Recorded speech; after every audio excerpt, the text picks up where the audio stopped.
Let's talk about how to create references for books. Remember, the citation is the short entry that goes in the body of your paper. It goes in the body of your college paper, goes in the text of a journal article, goes in the text of a book. The reference is the long entry. The references come at the end of your school paper. They come at the end of your thesis. They come at the end of a book or at the end of a book chapter. References are the long entry. They're what you use to create the citation from. You're going to use the APA manual to create your references. That's the official guide. Get yourself Publication Manual of the American Psychological Association, 6th edition. I recommend the Spiral edition simply because it lays flat. Additionally, the APA has published the Style Guide to Electronic References. You can get the complete text of that guide online from the library in our databases section. It doesn't replace the book. It's a supplement. It gives you more examples of electronic references. Don't rely on the library databases to show you how to do your references correctly. They simply don't do them accurately. Likewise, websites that are designed to create citations and references, those will not do them correctly. I'm not saying don't look at them or don't use them, but don't rely on them. We'll take a look at some of those later and see the kind of job that they're doing. Likewise, don't just follow the style shown in an APA journal article. Even though the APA journals are doing their references in APA style, these are published articles. The APA manual is designed for people preparing drafts of articles for publication. And when things are published, the way they're typeset, the way they're presented is very different. I can name several ways that they're different. When you're writing your college paper, you're using the typeface Times New Roman, size 12. You just have one column of references. It's not like that in a published article. Usually there's two columns. It's almost never Times New Roman size 12 as the typeface. It's never going to be ragged edges on the right-hand margin. It's going to be flush when it's published. In professional publishing, words might be broken and hyphenated when they wrap around the margin. In the published version, there might be hyperlinks provided with digital object identifiers or web addresses for things.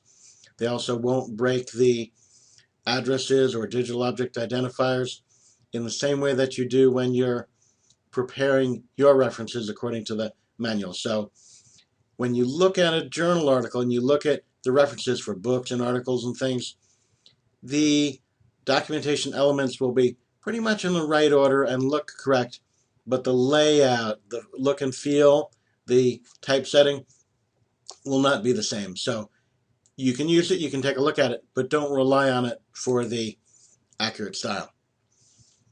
Let's jump right in and look at some examples of references for books. In the first example, you have the author, last name, comma, initials.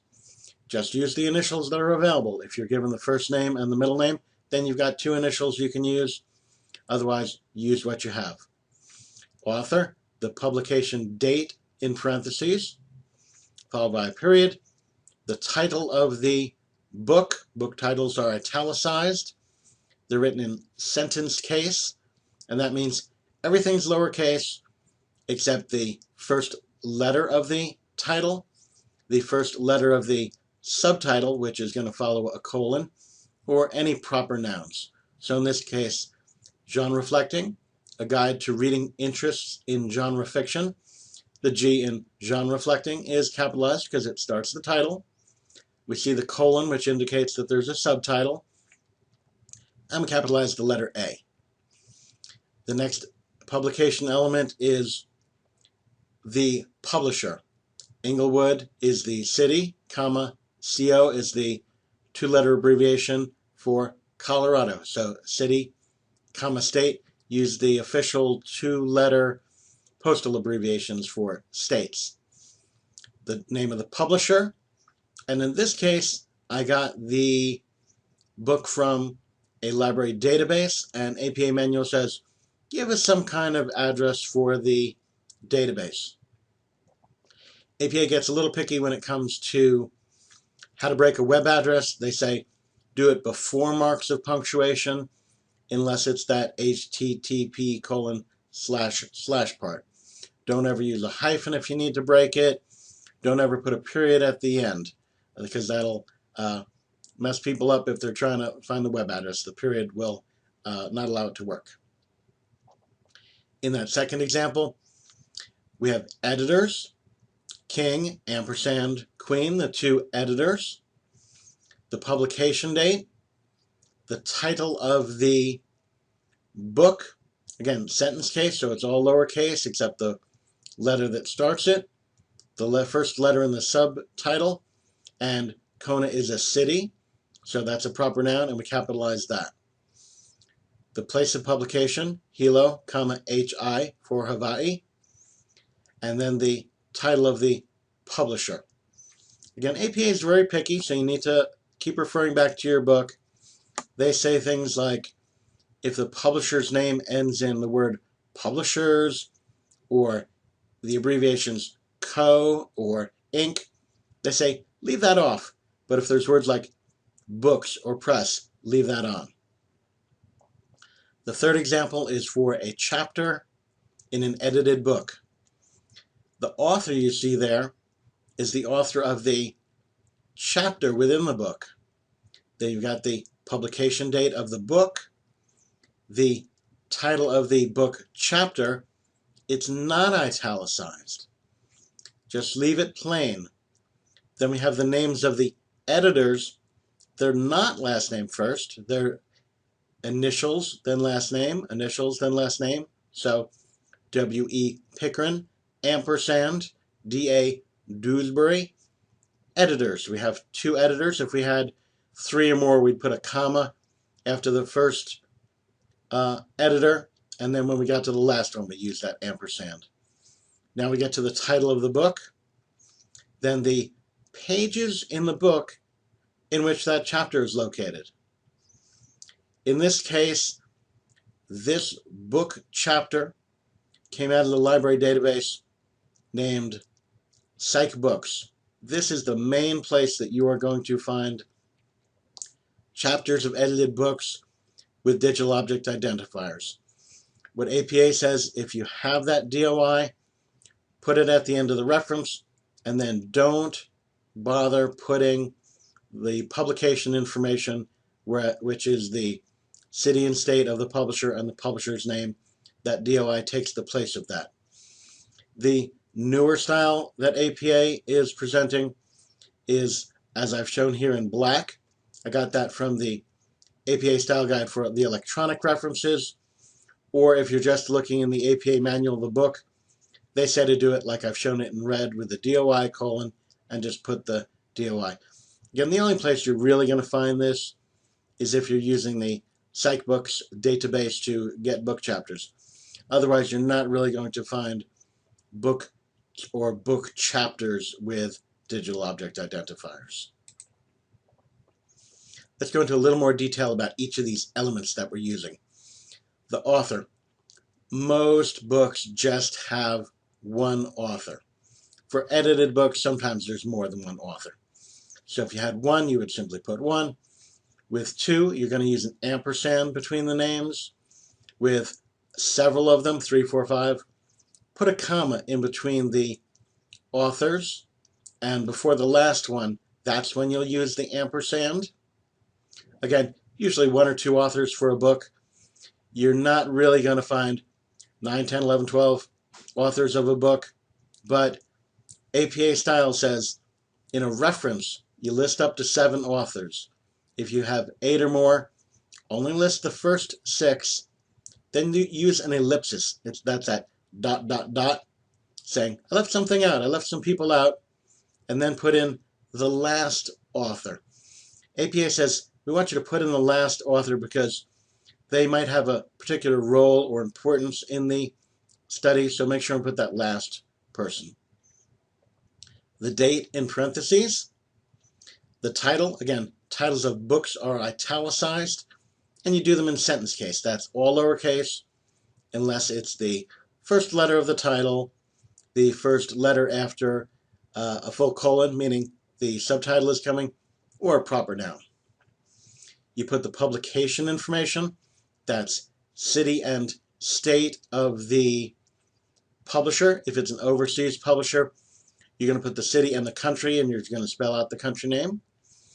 If you have a digital object identifier, that'll take the place of the city and state and publisher information, but that'll rarely happen. You can have DOIs if it is a book chapter out of the PsycBooks database. What you will have are books that you get from library databases.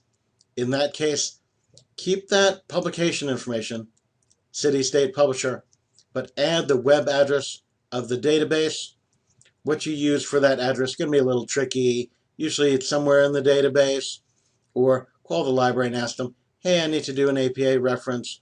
They want some kind of address that I can use for the database. We can help you select something there. Let's look at a real-life example. You can look up this book if you want.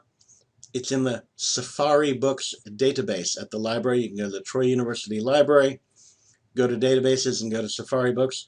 See what this entry looks like online, and then compare it to the reference that I'm showing you here. Online, it shows you the information in the upper left, but that's not really straight out of the book. I like to look right in the book. If you have a print book in front of you, flip it open. Don't use the title cover. Don't use what's on the spine. Use what's on the title page. Use what's on the copyright page. Look inside the book. In this case, I've got the author, the publication date, the title, then it's the 10th edition. I indicate that. Don't let Microsoft Word or whatever you're using, don't let it superscript that 10th. Don't let it move the TH up and make it little. That's not the style that they want in the references. I've got the place of publication. John Wiley & Sons is the publisher. I've left off the Inc. part because APA says I should leave off Inc. or Co. or publishers. And then I did get this from a library database. And so I'm using some kind of address for the database too, because APA says put the address for the database in there. We've seen some examples. We've talked about how to specifically use the elements. So let's look at some more examples. For this first one, it has a corporate author. It's not a person. It's the American Psychological Association. So I've got a corporate author. I have the publication date, the title of the book, the American Psychological Association. That's a proper noun, so I capitalized that. 6th edition. I was careful not to let the TH be superscripted. The place of publication, Washington, D.C. And then this strange looking word that says author. What APA says is if the author of the book is also the publisher, don't bother to spell out the name of the publisher in that publication space. Just put the word author. That's telling the reader, you want to know who the publisher is? Look back in the author space. The second book I've got listed there, by Bachman. You've got the author. You've got the publication date, the title of the book, italicized, city and state of publication, and the publisher. The reason I put this one in there is R. Bachman. That's a pseudonym for author Stephen King. Now, it doesn't matter that Stephen King is his real name. What was listed in the book is Richard Bachman, so that's what you put in your reference. The book after that, that's a translated book. So you can see after the title, I have information about the translator. The book after that, it was really tough to find a work of fiction written by two authors. Usually they're written by one person, but I found one. So here is a fiction book written by two authors, so the ampersand between their names, the publication date, the title, Agnes Nutter in the title, that's a proper noun, so that gets capitalized, the city and state of publication, and the publisher. The next book, what I want to point out there is it was published overseas, so London, England, spell out the name of the country in which it was published. You've got the publisher, and I get this book from eBook Library. Again, I just used a generic address for the database company. I didn't use the one that was associated with the book because that's going to be long and complicated and not really help anybody. The next book I have, the author was credited as Sting. Now, Sting, the musician, has a real name, but as far as the book was concerned, that was the author that was listed, so that's who I put. The last entry, the person who wrote it isn't named Jethro Tull. That's the entry in a reference book. So the section of the book that I'm looking at, the subject was titled Tull, Jethro, 1674 to 1741. APA says if you're looking something up in a reference book or a dictionary or an encyclopedia and it doesn't have an author with it, put the name of the entry. This one's a little tricky because the name of the entry actually is a person's name. I've got the publication date. You've got the name of the editor of the reference work. The word Cambridge is capitalized because it's a proper noun. And then I got this from the Literati database. So again, I've used an address for that database. Okay, I said rely on the book, rely on the instructor, maybe the Troy Writing Center or the Purdue Online Writing Lab, the OWL, but don't rely on online tools to create references for you. Let's see what happens if you do that. And the answer is bad things. The first example I've shown there is from the Safari Books Online. That's a terrible reference. They haven't used initials. You can see the author's first name is there. The title of the book is not italicized. It's not in sentence case. Everything is using capital letters. And the publisher information is completely lacking. It's not there. I don't see a city or a state or the name of the publisher. So that's just absolutely dreadful. The second one, where the author's Herald, this came from the ebook collection database, and we see the author, the publication date, that's not too bad, but after genre reflecting, there's a space before the colon. It's not supposed to be there. Then we look at the rest of the title.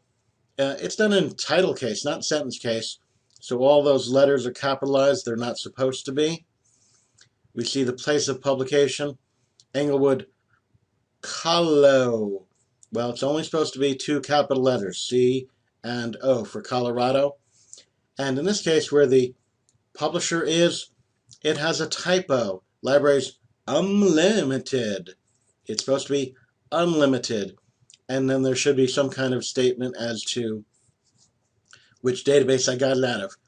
Not to mention the fact that it's not in Times New Roman, it's not double-spaced, it doesn't have a hanging indent. So, am I telling you not to look at it?